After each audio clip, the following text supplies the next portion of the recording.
I am teaching in the second school that I've ever taught in. I'm teaching in a conservative Christian school in rural Alberta. But my first school that I taught in, which is still very close to this community in rural Alberta, was an Indigenous school just north of where I'm now.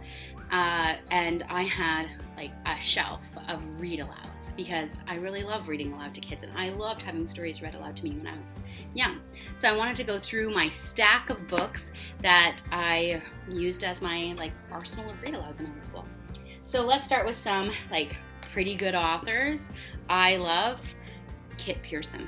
I love her. I got this book as a gift from my grandma when I was in the 4th grade, and there's a series of 3 of them. I would read them the first book. I would put the second book out because the second one's kind of very girly, and then if they were still interested, I would read them the third one. This was a good book, but there were years where they were into it and years where they weren't. It wasn't a great book, and there were years where I read the third one and years where I didn't, where there was no real interest for it. The same author wrote this book, and I read this one to my class, and I think it's important to have these kinds of books. I read this one to my class when there was a kid who was going through a divorce or a harder home life, because it was an author that was familiar, that I knew that they would kind of like, and it just helped them understand that your parents are kind of doing the best job they knew how to do, and that they're looking out for your best interests, even if it doesn't feel that way just now. So it kind of was a way to address a lot of hurt and a lot of questions without having to do that more overtly. So this was, and I liked that it was by the same author because it kind of led into it so kids don't get suspicious while you're reading a book. And we wrote to this author a couple times, and she always wrote back to us, which the kids really enjoyed, that an author would do that. And she was originally from Alberta, which they loved as well. I would oftentimes start the year with this because we wanted to talk about the Second World War and what it was like to live through these major historical events. This is about 2 kids, Nora and Gavin, who come to Canada and are able to escape some of the worst tragedies of the war. We would read this book as a lead-in to read Anne Frank. I didn't read Anne Frank every year because I didn't want it to be just a thing that we read in grade 6, a thing that their brothers and sisters had told them about and they were like, whatever. I wanted it to be, when we read it, a class that was mature enough to handle it, the discussions that would go with it. I wanted it to be meaningful. So I probably read this in 9 years at that school 3 times. And it's hard to hear. And it wasn't a book that has a hook in it. It was definitely a book that it's important that you read it, but it might not be your favorite. And there's books that are like that in life, and learning that lesson was important too. But yeah, this book was a good lead-in to get some background to reading Anne Frank. I also read, let's just keep going with the books that weren't great, but they stayed on my shelf. You had to be pretty good to stay on the shelf. And this one was one of them, and I read it to my classroom maybe every 2nd or 3rd year. When I got to my new school, a different teacher was doing it, so I didn't put it on my shelf in my new school. But kids generally were pretty good with this one. It had some dry parts kind of through the middle they had to power through for them to keep their interest, and it was definitely very girl-oriented. It was hard to get the boys kind of hooked into the story, even though it was about sailing and that kind of thing. It was just never something boys really invested in as the same way they did some other books. But I read it every now and again. On that same note, on what girls loved, this book, really easy to get girls involved with. It was like the last book, a lot about what it is to be a girl who kind of stands on her own, what it means to claim your own power. And the girls liked this because this one had a little bit of a romance to it, and it's very short, so the boys didn't mind that. I guess we're going to read it. If we're going to read it in a romancy book, the boys appreciate when it's short. So this was a pretty good book. Kids liked this. There wasn't a year where this one was hard to get them invested in it. Another book that I read year after year, or every couple years, The Giver. I read this when I was in the 6th grade, and I remember not understanding a lot of it, but liking it. And that's kind of the review that kids will give you, that they kind of like it, but you have to explain a lot of it as you go for them to kind of follow the line enough to really like it. So it wasn't a book that I read every year just because it wasn't a hot topic book, but it was a book that they liked pretty well. This was a book that I only read to my class once because it was deep and it messed with my head. It's about what it means to actually be a good person. Who is a good person? Who decides who a good person is? Can you make somebody else be a good person?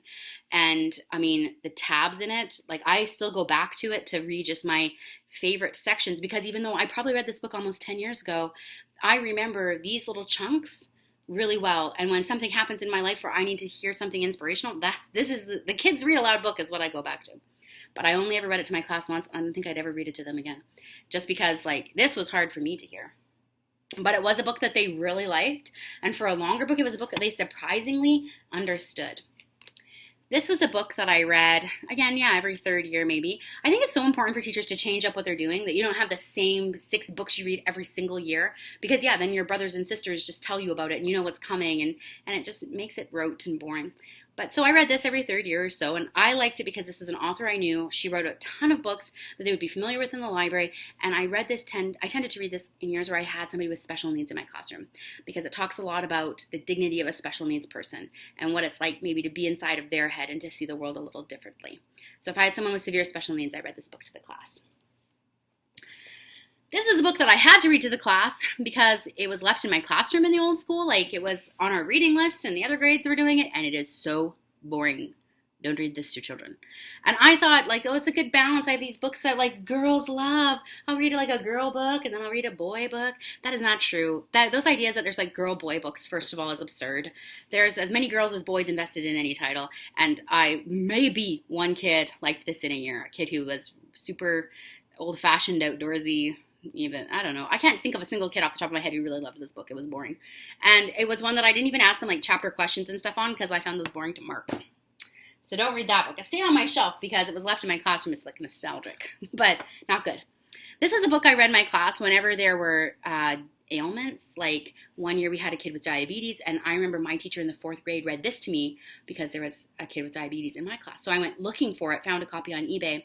The medical information is outdated. It's about a little girl who gets diabetes and how she copes with it. But that's okay. Unless they have diabetes, then that would be awkward in the classroom for it to be so outdated. But the point of it was to understand, again, to empathize from that person's perspective. What is it like to live with chronic illness? So I read this in a year where I had an IA with a chronic illness, and I read it whenever I had a student who was living through something like that. This is a book that I read when I was in the 7th grade. I just found it in the library when I was a kid, and I really loved it. It's about this girl who goes to summer camp, and when she comes back, a terrible plague has gone through, and what are you willing to do to survive? Her one friend has gone crazy from the plague, and her parents have passed away, and what it means to be independent, and it really hooked me when I was a kid. So I read this to my class for a couple years until this book came out, because they're very similar in a lot of their themes, but this one is much more contemporary and it's much more fast-paced.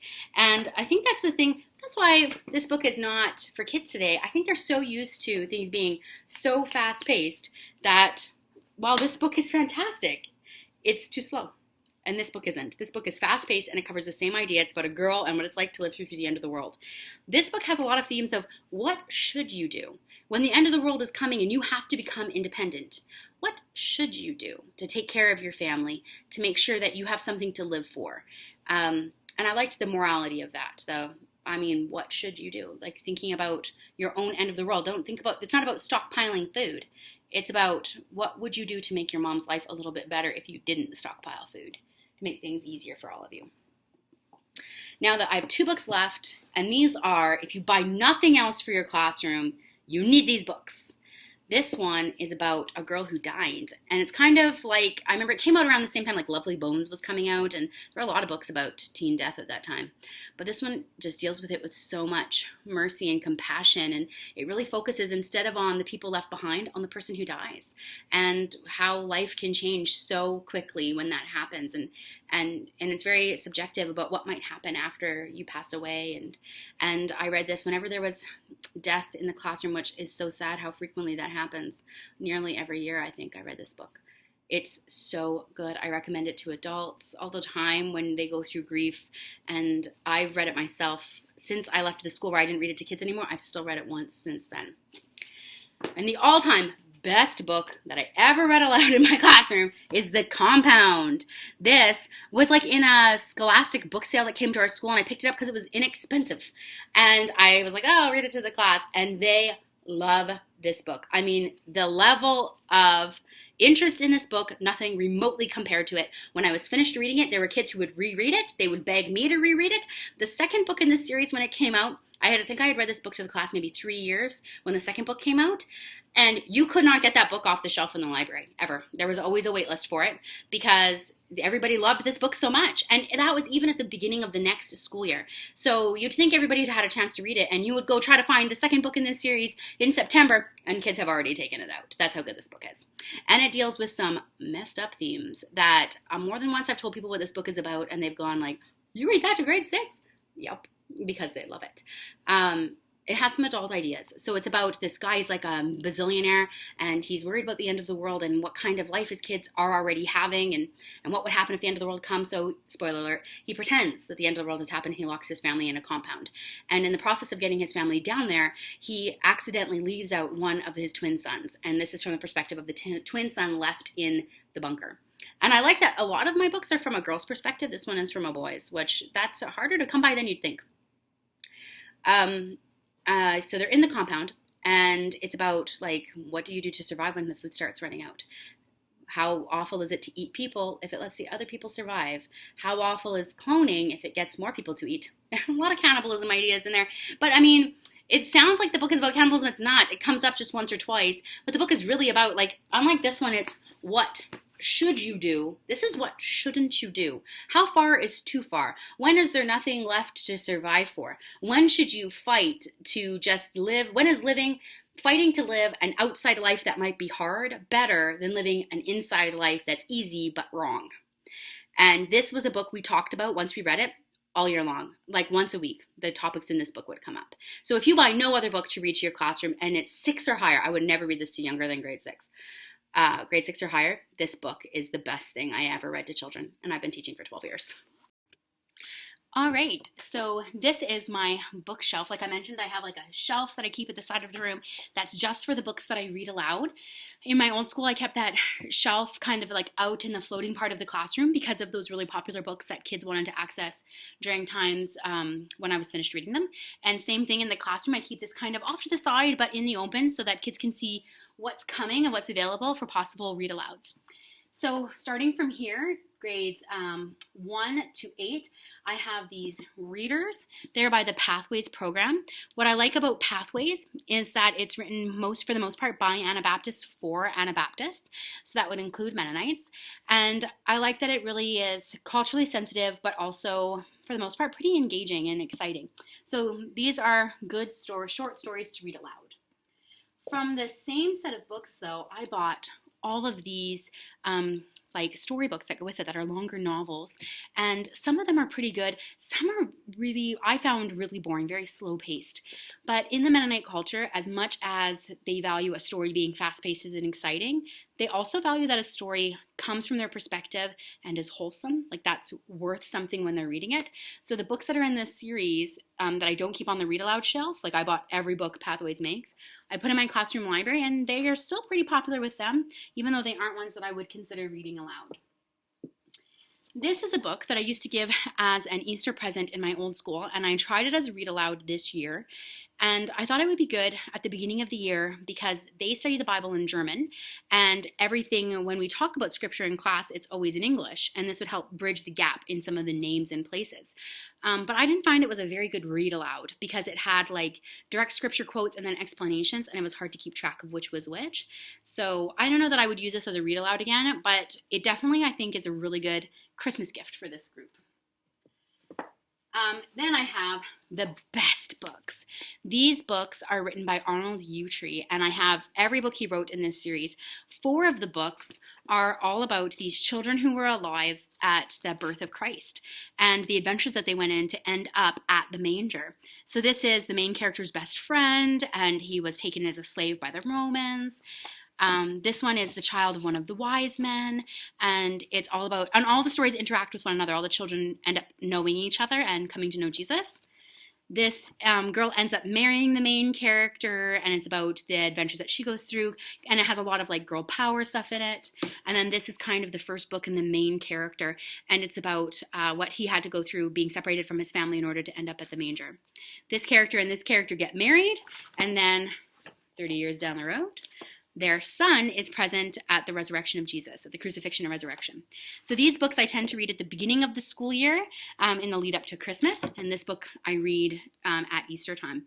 And they're in exactly the right length. Like the chapters are enough to read during one read aloud session, and each one ends with like a dun dun dun, like a cliffhanger, which the kids really love because then they're going to want to read it next time.